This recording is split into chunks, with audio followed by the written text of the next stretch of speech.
Баршаңызға сәлем. Бүгін сіздермен дәмі ерекше, құрамында бананы бар, тез әрі оңай жасалатын баноффи пай тортының рецептісімен бөлісетін боламын. Видеоны міндетті түрде соңына дейін көріңіздер. Ең алдымен ыдысымызға бөлме температурасындағы еріп тұрған сары майымызды құямыз. Қант ұнтағын және де тұзды салып араластырамыз.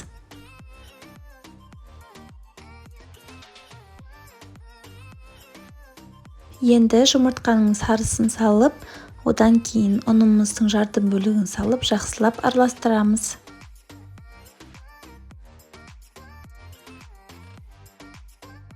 Сода және разрыхитель ұнның қалған бөлігін салып, қамырымызды илейміз.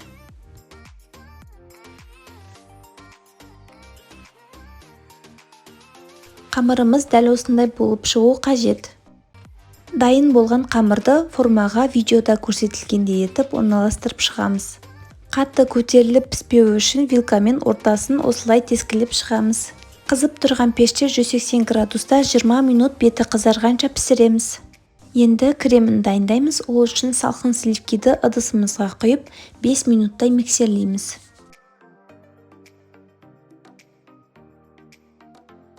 Қант ұнтағын және творожный сыр салып қоюланғанша 5 минуттай миксерлейміз. Қоюлығы дәл осындай болып шығады.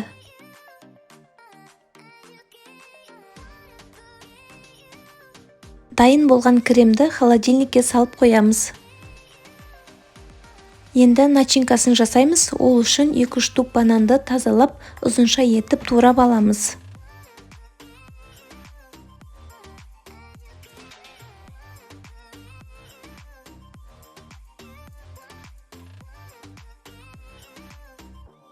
Толықтай суыған коржымызға вареный сгущенканы жағып, үстінен туралған бананды орналастырып шығамыз. Қайтадан екінші мәрте вареный сгущенканы және бананды саламыз. Салқындатылған кремді кондитерский мешокқа салып, бетіне ақырын құйып шығамыз.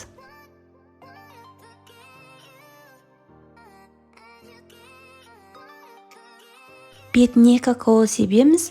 Міне біздің баноффи пай десертіміз дайын болды. Баршаңызға ас болсын, дайындап көрулеріңізге кеңес беремін. Және де менің каналыма тіркеліп лайк басуды ұмытпаңыздар.